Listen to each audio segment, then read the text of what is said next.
नमस्कार दोस्तों, स्वागत है आपका हमारे चैनल टेल्स बाय यशु पर।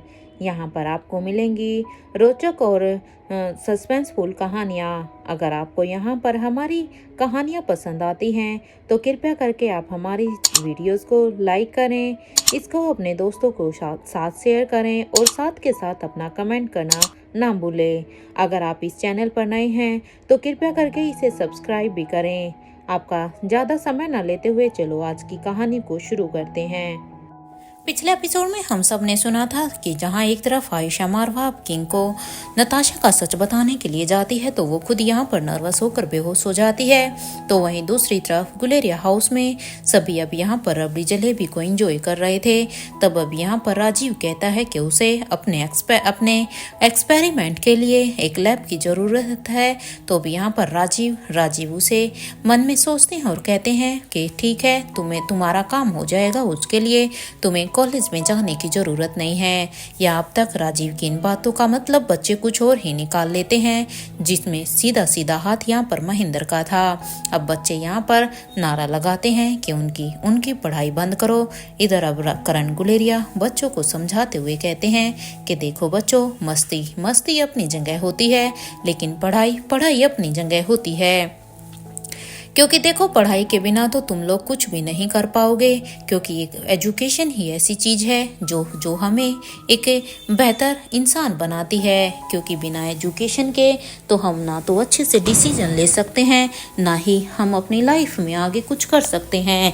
सोचो ना कि अगर मैंने एजुकेशन नहीं की होती, तुम्हारे मामू आकाश ने एजुकेशन नहीं ली होती, या किसी ने भी, तो क्या आज हम यहाँ पर होते? नहीं ना। इसलिए एजुकेशन उतनी ही जरूरी होती है। अब यहाँ पर अपने नानू की इस बात को सुनकर अब रिया कहती है, लेकिन नानू, हमें मस्ती भी तो करनी है ना, हम हमेशा पढ़ तो नहीं सकते ना। अब यहाँ पर रिया की इस बात को सुनकर अब करण गुलेरिया कहते हैं, मस्ती तो आप लोग हमेशा ही करते तो रहते हो ना रिया, और वैसे भी मैं अच्छी तरह से जानता हूँ कि आप तो अपनी पढ़ाई से ज़्यादा अपने गेम में लगी रहती हो, लेकिन फिर भी मुझे इसी बात में खुशी है कि आप जितना पढ़ते हो उतना अच्छा पढ़ते हो। एनीवे, सबका अपना अपना इंटरेस्ट होता है, लेकिन हमें अपनी पढ़ाई पर भी फोकस करना चाहिए। यहाँ रिया अपने नानू से फिर से कहती है, वैसे नानू, एक बात तो मैं आपसे पूछना भूल ही गई।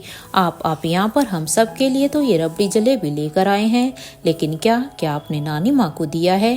क्योंकि नानी माँ तो अभी यहाँ पर नहीं है, वो तो मल्होत्रा हाउस में है ना। तो क्या आपने उनके लिए भी एक पार्सल भिजवाया? क्योंकि आपने ये खुद कहा है ना कि ये तो स्पेशल जलेबी है, तो ये जरूर नानी माँ को भी बहुत ही पसंद होगी ना। तो बताइए ना नानू, क्या आपने नानी माँ को ये भिजवाया? यहाँ पर रिया ने ये कहा ही था कि तभी राजीव गुलेरिया, जो कि अभी पानी पी रहे थे, उनके मुंह से एकदम से ही उनका पूरा का पूरा पानी निकल जाता है। और क्योंकि उनके सामने यहाँ पर महेंद्र पीरामल बैठे थे, तो एकदम से उनके पानी की सारा का सारा पानी महेंद्र के ऊपर जाकर लगता है। यहाँ महेंद्र पीरामल, जो कि अभी अपनी रबड़ी जलेबी को एंजॉय कर रहे थे, तो अभी एकदम से जैसे ही उसके ऊपर पानी गिरता है, तो अब महेंद्र पीरामल अब सीधे के सीधे राजीव की तरफ अब घूर कर देखते हैं और कहते हैं, क्या राजीव, क्या ये बच्चों वाली हरकतें तुम्हारी अभी तक गई नहीं है क्या? अरे राजीव, अभी कौन सा होली आ गई है जो तुम मुंह से ऐसे पिचकारियां मार रहे हो, और वो भी अपने झूठे पानी की? ऐसा भला कौन करता है? हाँ, अगर तुम्हें इतनी ही हंसी या तुम्हें इतना ही शौक लग रहा है तो तुम रहने दो ना, और पहले ऐसा करो, तुम हटो यहाँ से मेरे सामने। अब दोबारा बैठ के कभी खाना मत खाना। यहाँ पर महेंद्र की इस बातों को सुनकर जहाँ पर बच्चे अभी सभी हंस रहे थे, क्योंकि अचानक से जैसे ही महेंद्र के ऊपर राजीव ने का मुंह का पानी डाला, तो बच्चों की तो अब एकदम से ही हंसी छूट जाती है। तो वहीं राजीव के इस रिएक्शन को देखकर तो अब करण गुलेरिया एकदम से ही समझ गए थे कि आखिर क्यों उसके भाई ने ऐसा रिएक्शन दिया, क्योंकि ये उनकी एक पीछे की कहानी है। और अचानक से करण गुलेरिया को वो कहानी याद आ जाती है। यहाँ राजीव गुलेरिया अब कहते हैं, वैसे करण, एक बात बता, तुझे याद तो है ना कि ये जलेबी और रबड़ी तुम्हें कितनी भारी पड़ी थी? तुम्हें वो बात अभी भी याद है या तुम भूल गए? देखो, जैसे ही रिया ने ये कहा, मुझे तो ये बात याद आ गई। अभी राजीव की ये बात सुनते ही अब करण गुलेरिया अब अपने अतीत के ही इन्हीं ख्यालों में चले जाते हैं। जहां पर वो करण गुलेरिया यानी कि करण, धनंजय और राजीव ये तीनों ही अपने कॉलेज में थे। वो यहाँ पर अपने कॉलेज के दिनों को एंजॉय कर रहे थे और साथ के साथ वो यहाँ पर अब इस रबड़ी जलेबी को ही खा रहे थे। तभी अब करण गुलेरिया को अचानक से याद आता है और अब वो कहते हैं मैं इसे स्वाति को भी देना चाहता हूँ। वो क्या है ना कि स्वाति को भी ये बहुत ही पसंद है। अगर स्वाति को पता चलेगा कि हम पीछे से यहाँ पर आए हैं तो सच में वो नाराज हो जाएगी, इसलिए मैं इसे स्वाति के लिए भी भेजना चाहता हूँ। करण गुलेरिया की इस बात को सुनकर अब धनंजय पीरामल से रुका नहीं जाता और धनंजय पीरामल अब करण गुलेरिया को कहते हैं, भाई तुझे पता है ना कि तू शेर की गुफा में जाने के लिए बोल रहा है। अरे क्या तू भूल गया है अपने उस ससुर को, उस यशवंत मल्होत्रा को? अरे वो हर बार तुझे पकड़ लेता है और तू देख, तू फिर भी हमेशा उसके गुफा में जाने के लिए तैयार बैठा रहता है। कसम से किसी दिन वो शेर तुझे ऐसे ही कच्चा का कच्चा निगल जाएगा और उसके बाद तो हम भी तुझे बचा नहीं पाएंगे। फिर कौन उस स्वाति मल्होत्रा तक ये रबड़ी जलेबियां भिजवाएगा? धनंजय की इस बात पर अब करण गुलेरिया कहते हैं, चलो ना यार, क्योंकि जहाँ पर दोस्त होते हैं तो वहाँ पर सब कुछ हो जाता है, इसलिए ये भी हो जाएगा। यहाँ पर करण गुलेरिया अब जलेबी और इस रबड़ी को पैक करवाने लगते हैं स्वाति को देने के लिए।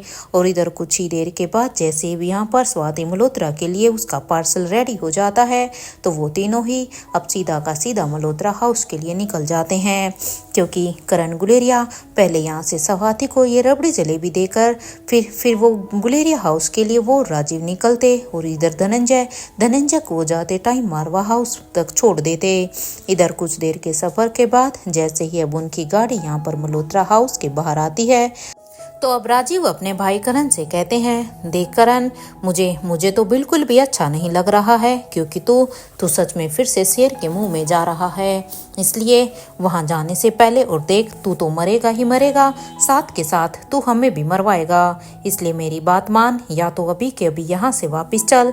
तुम स्वाति को कल दे देना ये पार्सल जब वो कॉलेज में आए। तब अब यहाँ पर अपने भाई की इस बात को सुनकर अब करण कहता है, नहीं देख राजीव, मैं भी यहाँ पर आ गया हूँ तो इस पार्सल को दिए बिना तो मैं भी यहाँ से वापस नहीं जाऊँगा। अब अपने भाई को इस तरह से जिद करता हुआ देखकर अब राजीव कहता है, ठीक है फिर अपनी हिम्मत की एक डोज तो ले लें। अब राजीव की ये बात सुनते ही अब करण गुलेरिया कहते हैं कि यहाँ क्या है जो तुम्हें हिम्मत देगा? इस बात पर अब राजीव कहता है, पीछे है ना। अब यहाँ पर जैसे वो पीछे देखते हैं तो यहाँ पर राजीव ने पहले ही ड्रिंक का इंतज़ाम किया हुआ था और अब वो तीनों ही यहाँ पर ड्रिंक करने लगते हैं, क्योंकि इसे पीने के बाद शायद उनके अंदर थोड़ी सी हिम्मत आ गई।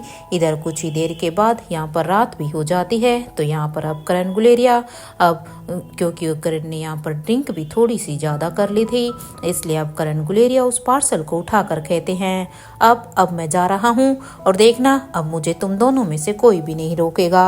और अब मैं इसे स्वाति को देकर ही वापिस आऊँगा। करण की ये बात सुनते ही अब धनंजय पीरामल कहते हैं, देख भाई, मैं तो तुझे अभी भी यही कहूँगा, प्लीज़ रुक जा। देख, मुझे तेरा वहाँ पर जाना कुछ अच्छा नहीं लग रहा है। तेरे साथ इस बार भी जरूर कुछ ना कुछ वहाँ पर गड़बड़ ही होने वाली है, जैसी हर बार होती है। इसलिए अगर तू यशवंत मल्होत्रा के हत्थे चढ़ गया ना तो देखना वो तुझे सही सलामत तो मल्होत्रा हाउस से बाहर आने नहीं देंगे। इसलिए करण, मेरी बात मान जा, अभी मत जा। तू ऐसा कर, तू कल दे देना ना, या फिर ऐसा करना कल जब स्वाति वापस आएगी कॉलेज में तो तुम फ्रेश स्वाति को खिला देना। इसको हम खा लेते हैं या इसे घर लेकर चलते हैं। धनंजय की इस बात को सुनकर अब करण गुलेरिया कहते हैं, नहीं धनंजय, मैं आज हर हाल में स्वाति को ये देकर आऊँगा। देख, तू डरपोक है, लेकिन मैं नहीं हूँ, क्योंकि मैं बहादुर हूँ। और जब मैंने प्यार किया है तो मैं इस तरह से डर कर तो नहीं बैठ सकता ना। अब तू खुद ही देख मैं क्या करता हूँ, मैं कैसे इस पार्सल को स्वाति तक पहुँचाता हूँ। और ये कहते हुए ही करण गुलेरिया अब अपनी गाड़ी से बाहर निकलकर अब मल्होत्रा हाउस के अंदर की तरफ जाने लगता है। तो यहाँ पर करण को जाता हुआ देखकर अब धनंजय पीरामल कहते हैं, इसकी बहादुरी देखना राजीव बहुत जल्द ही निकलने वाली है, क्योंकि जितनी बहादुरी के साथ ये अंदर जा रहा है ना, तो देखना थोड़ी ही देर में ये कैसे भीगी बिल्ली बनकर बाहर निकलता हुआ दिखाई देता है। इस बात पर अब राजीव कहता है, यार यार इसने कुछ ज़्यादा ही पी ली है, इसका तो सच में भगवान ही मालिक है। कहीं ऐसा ना हो, एक तो इसने ड्रिंक ज़्यादा की हुई है और ऊपर से हुई अगर इसे सामने वो यशवंत मल्होत्रा मिल गया ना, तो फिर तो पता नहीं आज क्या ही होने वाला है। जहाँ एक तरफ धनंजय और राजीव को करण की चिंता हो रही थी, तो वहीं दूसरी तरफ करण गुलेरिया अभी यहाँ पर सिक्योरिटी गार्ड को चकमा देकर स्वाति मल्होत्रा के बालकनी के नीचे आ जाते हैं, क्योंकि सिक्योरिटी गार्ड से तो करण गुलेरिया अच्छी तरह से बच गए थे। और यहाँ पर स्वाति के रूम की बालकनी के नीचे आने के बाद अब वो यहाँ पर जैसे वो हमेशा से ही यूज़ करते थे, वो वहाँ पर पाइप पर चढ़कर अब ऊपर की तरफ जाने लगते हैं। कुछ देर की मेहनत के बाद अब वो जैसे ही स्वाति की बालकनी की रेलिंग को पकड़ते हैं, तो वो बालकनी में अब अचानक से गिर जाते हैं। यहाँ पर करण के गिरने की आवाज़ बहुत ही तेज थी। उनके गिरने की आवाज़ को सुनकर अब स्वाति मल्होत्रा, जो कि अभी अपने रूम में बैठी हुई अपनी बुक्स पढ़ रही थी, कि तभी उस आवाज़ को सुनकर अब वो जैसे ही बालकनी की तरफ देखती है, तो वो उससे रुक रहा नहीं जाता और वो बालकनी की तरफ आ जाती है, क्योंकि स्वाति को भी यही अंदाजा हो रहा था कि कहीं इस बार भी करण बालकनी के रास्ते से तो नहीं आया है। इसलिए जैसे ही यहाँ पर स्वाति मल्होत्रा अब अपनी बालकनी में आती है, तो वो देखती है कि उसका शक बिल्कुल सही निकला। वहाँ पर तो सच में करण ही था। और करण को ऐसे देखकर अब स्वाति मल्होत्रा करण से कहती है, करण तुम यहाँ पर क्या कर रहे हो? तुम मान क्यों नहीं जाते? इस बात पर अब करण गुलेरिया अपने हाथ से अब जलेबी और रबड़ी के पार्सल को अब स्वाति मल्होत्रा को देते हुए कहते हैं, वो क्या है ना स्वाति, मैं तुम्हें ये देने के लिए आया था। क्या है ना कि ये तुम्हारा फेवरेट फूड जो है, इसलिए मैंने सोचा कि क्यों ना मैं तुझे ये दे दूं। यहाँ पर अब करण गुलेरिया के हाथ से उस पार्सल को लेते हुए अब स्वाति मल्होत्रा कहती है, थैंक यू सो मच करण, लेकिन तुमने ड्रिंक क्यों की है, और ड्रिंक करके तुम यहाँ पर मेरे घर में क्यों आए? अब स्वाति की इस बात पर करण गुलेरिया कहते हैं, वो क्या है ना स्वाति, कि मुझे यहाँ पर आने के लिए थोड़ी सी हिम्मत चाहिए थी ना, इसलिए मुझे ड्रिंक कर आना पड़ा, क्योंकि तुम भी तो जानती हो ना कि तुम्हारे यहाँ आने के लिए मुझे कितनी सारी हिम्मत चाहिए होती हैं। इसलिए सॉरी मैंने ये सब किया। यहाँ करण गुलेरिया और स्वाति मल्होत्रा दोनों अब एक दूसरे से बात कर रहे थे कि तभी अब दोनों के ही कानों में भी यहाँ पर एक आवाज़ आती है, जो कि यहाँ पर यशवंत मल्होत्रा की ही थी। यहाँ पर जो कह रहे थे, करण तुम फिर से यहाँ पर आ गए हो। इधर करण गुलेरिया ने जैसे ही ये आवाज़ सुनी, तो इस आवाज़ को सुनकर अब वो स्वाति मल्होत्रा से कहती हैं, तुम्हारी आवाज़ को क्या हो गया है स्वाति? तुम्हारी आवाज़ तो कितनी स्वीट है ना स्वाति, तो फिर अचानक से तुम्हारी ये आवाज़ इतनी भारी भरकम एक राक्षस के जैसे कैसी हो गई है? तुम सच में ऐसी दो आवाज़ों में भी बातें कर सकती हो क्या स्वाति? सच में मुझे नहीं पता था। इधर करण की इस बात को सुनकर अब स्वाति मल्होत्रा कहती है, ये मैं नहीं हूँ करण, देखो तुम जो भी कुछ कह रहे हो थोड़ा सा संभल कर कहो, क्योंकि पीछे देखो, ये मैं नहीं पापा कह रहे हैं, क्योंकि तुम्हारे पीछे पापा हैं। करण गुलेरिया ने जैसे ही स्वाति के मुंह से ये सुना, तो ये सुनते ही करण गुलेरिया जब पीछे मुड़कर देखते हैं, तो पीछे देखकर वो कहते हैं, ये बूढ़ा कभी मेरा पीछा नहीं छोड़ेगा। सच में बुड्ढे, ऐसा करो, तुम एक काम करो, राजीव और धनंजय को कॉल करो, ये वो दोनों यहाँ पर आ जाएंगे, और उसके बाद यहाँ से आकर वो मेरी यहाँ से लाश को उठाकर ले जाएंगे, क्योंकि अब तो बस एक यही बचा हुआ है। इधर करण ने ये कहा ही था कि करण की ये बात सुनते ही अब स्वाति मल्होत्रा करण गुलेरिया को की पीठ पर अब मारते हुए कहती है, तुम्हें क्या लगता है कि मेरे पापा क्या ड्राकुला हैं? इस पर अब करण गुलेरिया कहते हैं, जरा सामने तो देखो स्वाति, ये उससे कम भी नहीं है। यहाँ करण ने अभी ये कहा ही था कि तभी अब सामने से उसे वो आवाज़ आती है, आप नीचे अभी खुद आएंगे या फिर मैं आपको लेने के लिए खुद वहाँ पर आ जाऊँ? अब इस बात पर अब करण गुलेरिया कहते हैं नहीं नहीं नहीं नहीं, मैं आ रहा हूँ। और ये कहते हुए करण गुलेरिया अब रूम की तरफ जाने लगते हैं। तो वहीं अब यशवंत मल्होत्रा कहते हैं वहाँ रूम में कहाँ जा रहे हैं आप नीचे आइए, वैसे ही जैसे आप ऊपर गए थे, क्योंकि आपको का बड़ा शौक है ना पाइप के रास्ते से ऊपर चढ़ने का, इसलिए आप सीढ़ियों से नहीं, आप फिर से वैसे ही पाइप से उतरते हुए ही नीचे आइए। मैं भी तो देखूं कि तुम्हें कितना शौक है पाइप के ऊपर चढ़ने का। इधर यशवंत की ये बात सुनते ही अब करण गुलेरिया अब गाना गुनगुनाते लगते हैं कि तैयाब अली प्यार का दुश्मन हाय हाय।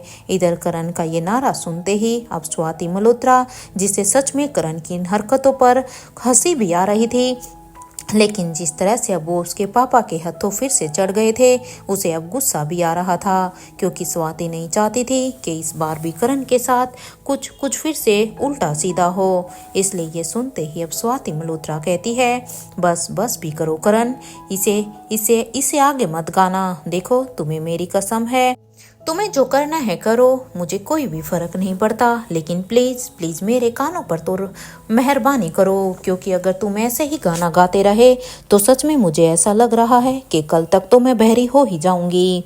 इधर स्वाति की ये बात सुनते ही अब करण गुलेरिया कहते हैं तुम्हें अब भी अपने कानों की पड़ी हुई है स्वाति। एक तो मैं तुम्हारे लिए इतना खतरा लेकर यहाँ पर आ गया हूँ, और देख तुम हो कि मेरा अभी भी मजाक उड़ा रही हो। अरे कभी अपने पापा के आगे मेरा सपोर्ट भी तो किया करो, क्योंकि तुमसे प्यार करता हूँ। हर बार ये प्यार की परीक्षा मुझे ही क्यों देनी पड़ती है? तुम अपने पापा को मेरे लिए समझाती क्यों नहीं हो? इधर करण की ये बात सुनते ही अब स्वाति मल्होत्रा कहती है कि करण देखो, यहाँ तो तुम खुद ही देख लो, क्योंकि यहाँ पर तो मैं भी खुद तुम्हारे लिए कुछ भी नहीं कर सकती, और वैसे भी यहाँ पर आने का डिसीजन तो तुम्हारा था।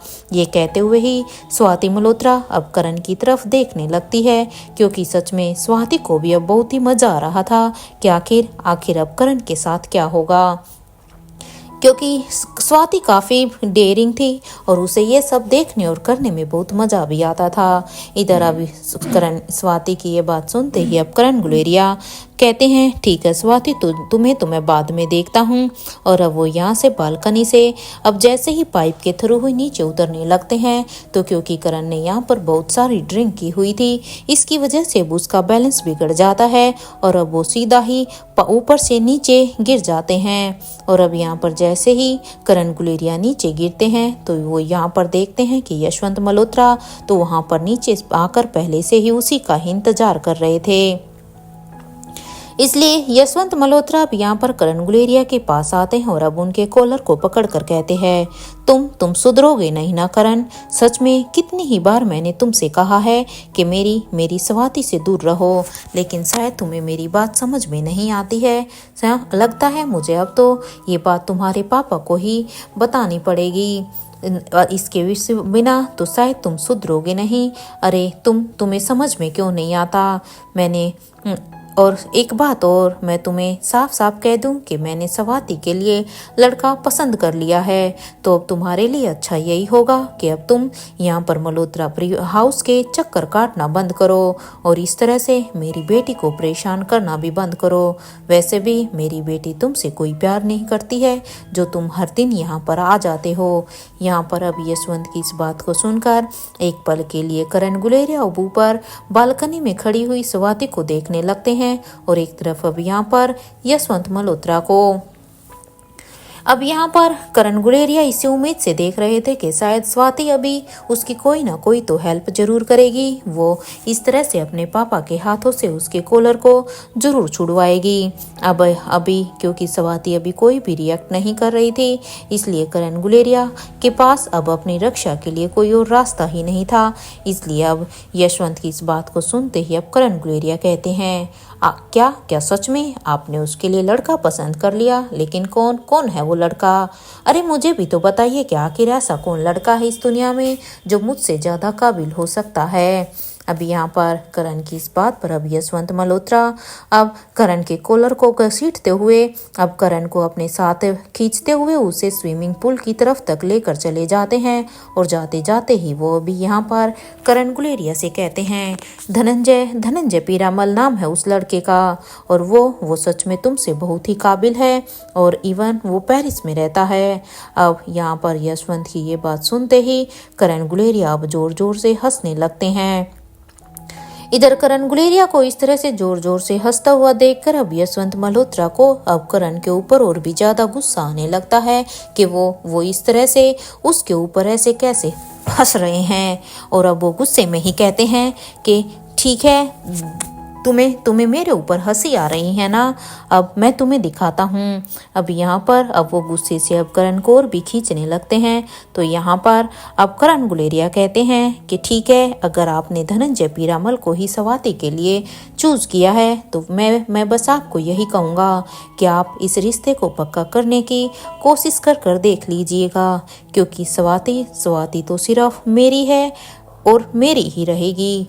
अभी यहाँ पर करण ने ये कहा ही था कि तभी करण गुलेरिया की ये बात सुनते ही यशवंत मल्होत्रा, जो कि अभी स्विमिंग पूल के पास पहुंच चुके थे, अब यशवंत मल्होत्रा करण गुलेरिया को स्विमिंग पूल की तरफ धक्का दे देते हैं। तो वहीं करण गुलेरिया, क्योंकि करण गुलेरिया ने एक तो पहले से ही ड्रिंक की हुई थी और दूसरी तरफ से यशवंत ने इतने पुश के साथ उसे धक्का दिया था कि अब वो सीधा ही इससे पहले अपना बचाव कर पाते वो स्विमिंग पूल में गिर चुके थे। यहाँ जैसे ही अब करण गुलेरिया स्विमिंग पूल में गिरे तो करण गुलेरिया एकदम से ही अपने ख्यालों में बाहर आ जाते हैं।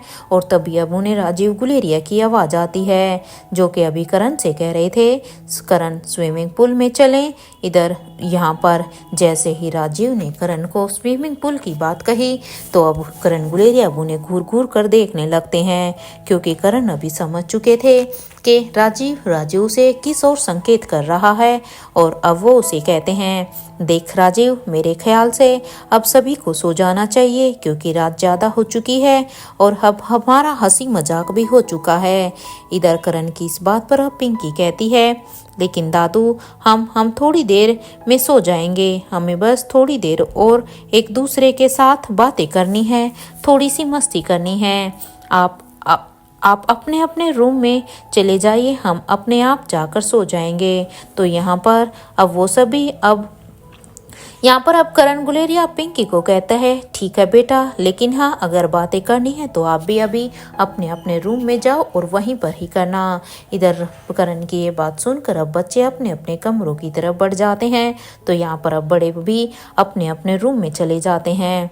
तो वहीं जहाँ पर गुलेरिया हाउस में एक तरफ सभी अब तक अपने अपने कमरे में सोने के लिए जा चुके थे, तो वहीं दूसरी तरफ एक सुनसान सी जगह पर एक सुनसान सा घर बना हुआ था।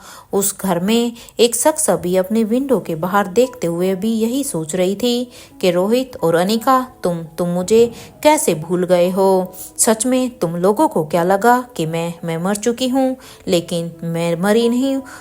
मैं तुम लोगों के लिए अब एक ऐसा तूफान लेकर आऊंगी जिस तूफान में से तुम दोनों चाहे कितनी भी कोशिश क्यों ना कर लेना, तुम दोनों बिल्कुल भी उस तूफान से नहीं निकल सकते हो, क्योंकि इस बार मैं और भी ज़्यादा ताकतवर बनकर तुम्हारे सामने आऊँगी और मैं वापस आ रही हूँ। इसलिए तुम दोनों तैयार रहना, मेरा इंतज़ार करना। मेरा पहला टारगेट रेखा मूर्ति होगी। और अब यहाँ पर दीवार पर लगी हुई अब रेखा मूर्ति की तस्वीर की तरफ देखते हुए अब यहाँ पर ये औरत कहती है, और अब ये कहती है, अब रेखा मूर्ति को मैं अपना पहला टारगेट बनाऊंगी और फिर रेखा मूर्ति ही रिया को मेरे पास लेकर आएगी, क्योंकि अब रेखा मूर्ति ही एक ऐसा मोहरा है जो मेरे इस काम को और भी ज़्यादा जल्दी से कराएगी और भी ज़्यादा आसानी से कराएगी, क्योंकि अब रेखा मूर्ति को मेरे सम्मोहन में करने से कोई भी नहीं रोक सकता। और जैसे ही यहाँ पर रिया मेरे कब्जे में होगी उसके बाद शुरू होगा मेरा असली खेल। मैं वापस आ गई हूँ, मेरे पहले वार के लिए तैयार रहना।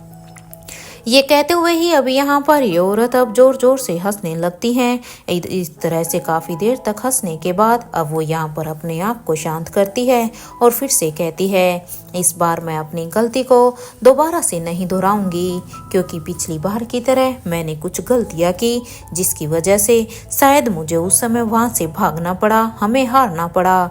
लेकिन इस बार अब मैं और भी ज्यादा ताकतवर बनकर तुम्हारे सामने आऊंगी। इवन अब की बार मैं तुम्हारे बिना सामने आए ही एक ऐसा तूफान तुम सबके सामने लेकर आऊंगी कि तुम लोग उस तूफान से संभल ही नहीं पाओगे।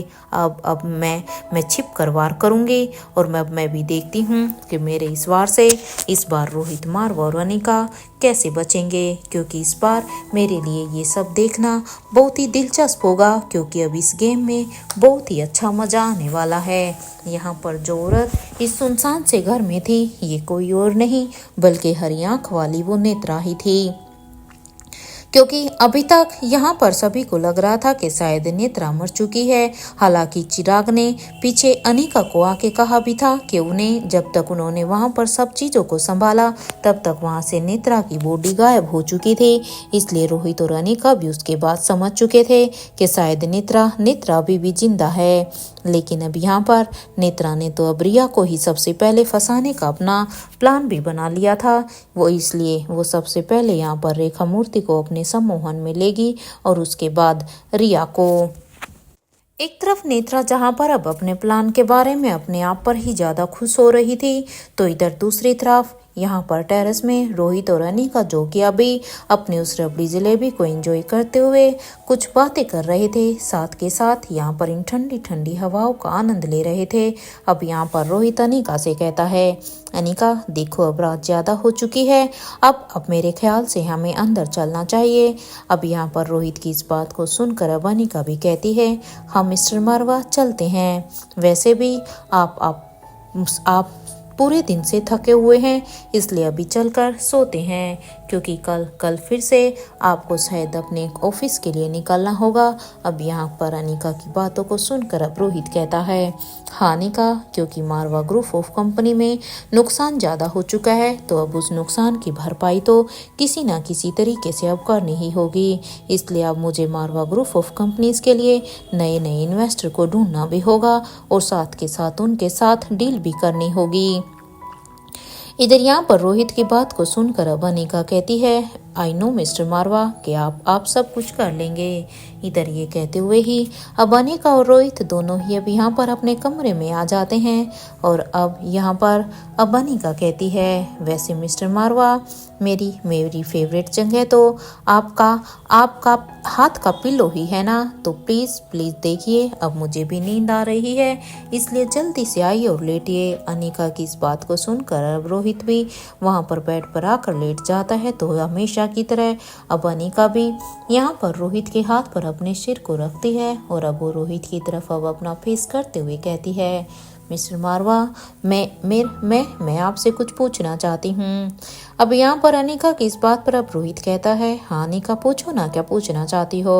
अब रोहित की इस बात को सुनकर अब अनिका कहती है, वैसे आपको क्या लगता है कि क्या नेत्रा फिर से वापस आएगी, क्या नेत्रा जिंदा है। अब यहाँ पर अनिका के सवाल को सुनकर अब रोहित कहता है, डेफिनेटली अनिका, क्योंकि जैसे चिराग ने बताया था कि उसकी बॉडी गायब हो गई थी, हालांकि वो उस समय काफ़ी जख्मी थी, लेकिन मैं इस बात को मानने के लिए तैयार नहीं हूँ। उसकी बॉडी ऐसे ही तो गायब नहीं हुई, वो जिंदा है। और देखना अनिका, इस बार वो और भी ज़्यादा शक्तिशाली होकर हम लोगों के ऊपर वार करेगी। इसलिए अब हमें अपने लोगों को, अपने परिवार को, सबको सुरक्षित रखना होगा। और अब हमारा सबसे बड़ा टारगेट यही होगा, क्योंकि उसके सम्मोहन से अब हमारे परिवार को बचाना और भी मुश्किल हो गया है। और जहाँ तक मुझे लग रहा है अभी तक जो वो सामने नहीं आई है, तो जरूर वो कोई ना कोई ऐसा प्लान जरूर बना रही होगी। रोहित की इस बात को सुनकर अब अनिका कहती है, हाँ मिस्टर मारवा, संदेह तो मुझे भी कुछ ऐसा ही हो रहा है, लेकिन अब उसका अगला टारगेट कौन हो सकता है। अनिका की इस बात को सुनकर अब रोहित कहता है, वो तो अनिका, पता नहीं कि उसका अगला टारगेट कौन हो सकता है, लेकिन अब सबसे बड़ा चैलेंज तो ये है कि हम अब अपनी फैमिली को प्रोटेक्ट कैसे कर सकते हैं। अब वैसे अनिका, तुम उस केमिकल तक पहुंची क्या? अब यहाँ पर अब अनिका कहती है, मिस्टर मारवा, मैं कोई केमिकल बनाने वाली थी, लेकिन अभी उसमें थोड़ा सा समय लग रहा है इधर, लेकिन मेन तो ये है ना कि आखिर नेत्रा को कैसे हराया जा सकता है। क्या कुछ ऐसा नहीं हो सकता जिससे हम उसके सम्मोहन को ही खत्म कर सकें? इधर यहाँ पर रोहित ये बात तो अच्छी तरह से जानता था कि किंग के खून के ऊपर नेत्रा के सम्मोहन का असर नहीं होगा, लेकिन अभी तक उसने ये बात अनिका को नहीं बताई थी। इधर यहाँ पर अनिका की बात को सुनकर अब रोहित कहता है, देखते हैं अनिका, लेकिन हमें जल्द से जल्द अब इसके लिए कुछ न कुछ उपाय तो निकालना ही होगा, अदरवाइज, क्योंकि एक तरफ जहां पर मल्होत्रा हाउस में अब शादी की तैयारियां भी शुरू होने वाली हैं, तो ऐसे में अगर नेत्रा अगर बीच में ही आ गई तो फिर तो हमारे लिए और भी मुश्किल हो जाएगा, क्योंकि मल्होत्रा हाउस में तो हमारी तीनों की तीनों फैमिलियां ही एकत्रित होने वाली हैं। तो मुझे बस यही संदेह है कि कहीं ऐसा ना हो कि नेत्रा इसी चीज का फायदा उठाए और वो ऐसे समय में ही हमारे परिवार पर हमला करे। अब यहाँ पर रोहित की इस बात को सुनकर अब अनिका कहती है, आई नो मिस्टर मारवा, आप बिल्कुल सही कह रहे हैं, लेकिन अब हमें अपने परिवार को लेकर सिक्योरिटी और भी ज़्यादा टाइट करनी होगी, और सबसे बड़ी बात तो हमें नेत्रा का कोई तोड़ तो निकालना ही होगा, क्योंकि अब ये हमारे परिवार के लिए और भी ज़्यादा ज़रूरी हो गया है। याद है मिस्टर मारवा, पिछली बार तो जब यहाँ पर करण पापा के साथ जो कुछ भी नेत्रा ने किया था और जो कुछ भी फिर आपके साथ हुआ, वो तो अच्छा हुआ समय रहते हमें शक हो गया था, लेकिन हर बार किस्मत हमारा इतनी अच्छी तरह से साथ नहीं दे सकती है। अब यहाँ पर अनिका की इस बात को सुनकर रोहित भी हाँ में अपना सिर हिलाता है, और इधर ये दोनों ऐसे ही बातें करते करते रोहित अपनी सोच में ही चला जाता है कि आखिर कैसे नेत्रा से अपने परिवार को बचाया जाए। और इधर अनिका कब रोहित से बात करते करते ही सो जाती है, अनिका को भी पता नहीं चला। इधर जैसे ही अब रोहित ने अनिका की तरफ देखा तो अनिका अब तक सो चुकी थी, इसलिए रोहित भी अब अपनी आंखों को बंद करके सो जाता है, क्योंकि पिछली रात से ही रोहित जिस स्ट्रेस में था उसकी वजह से सच में अब रोहित भी काफ़ी थका हुआ महसूस कर रहा था।